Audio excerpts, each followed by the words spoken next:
Sadhgurunath Maharaj Ki Jai, and welcome to Jagadambe Reads the Holy Books of India, Ramayana 247. As you may remember, Rama was mad at Sugriva, expressed his anger, and it got Lakshman mad. Then he regretted that. He and I are friends, and we made a pact in the presence of fire that we would be friends for life, that we would share happiness and sorrow. Talk to him about that and tell him that my affection for him has not decreased at all. Do not repeat what I said in a fit of anger.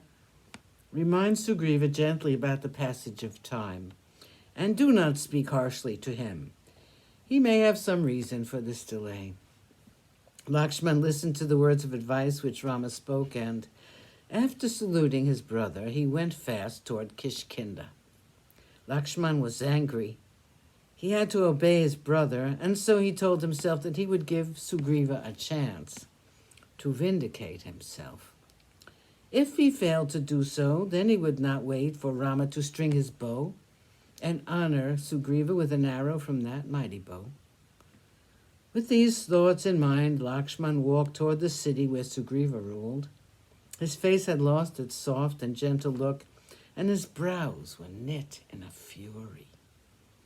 He loved Rama, and he could not bear to see him so unhappy.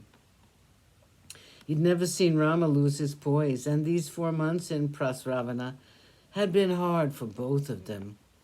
Lakshman had spent hours on end trying to comfort Rama, and had been asking him to wait till the seasons changed.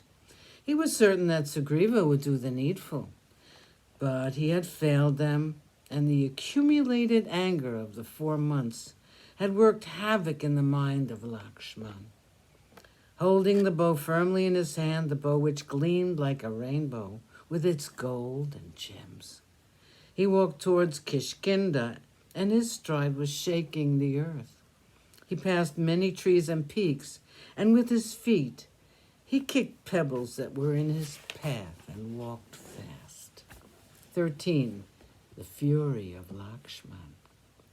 Situated between 2 peaks could be seen the city by name Kishkinda.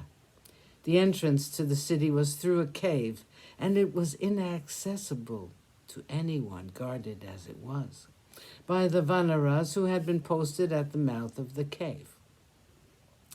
Lakshman saw these monkeys, and his lips throbbed in anger when he thought of their master. The Vanaras saw him approaching, and ignorant as they were as to who he was, they made haste to defend the city by taking up trees in their hands and arming themselves with rocks which lay near at hand.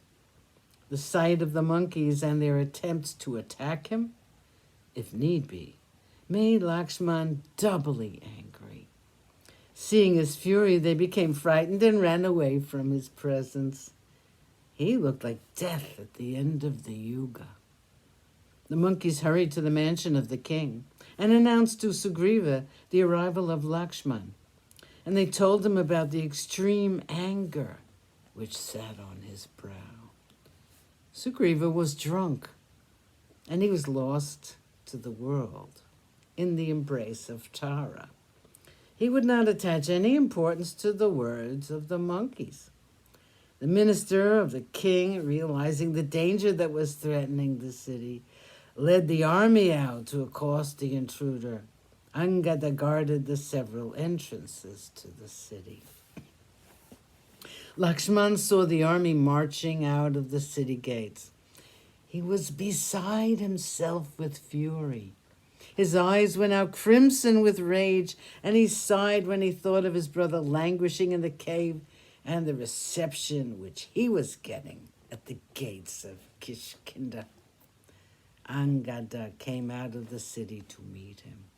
He saw the angry face of Lakshman, and he thought that Lakshman was like the king of serpents, Adishesha. The young prince was worried and afraid.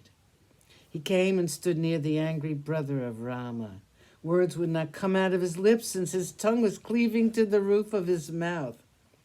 Lakshman looked at him and said, "Child Angada, let my arrival be announced to Sugriva."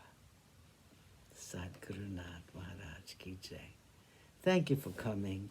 I hope you come again.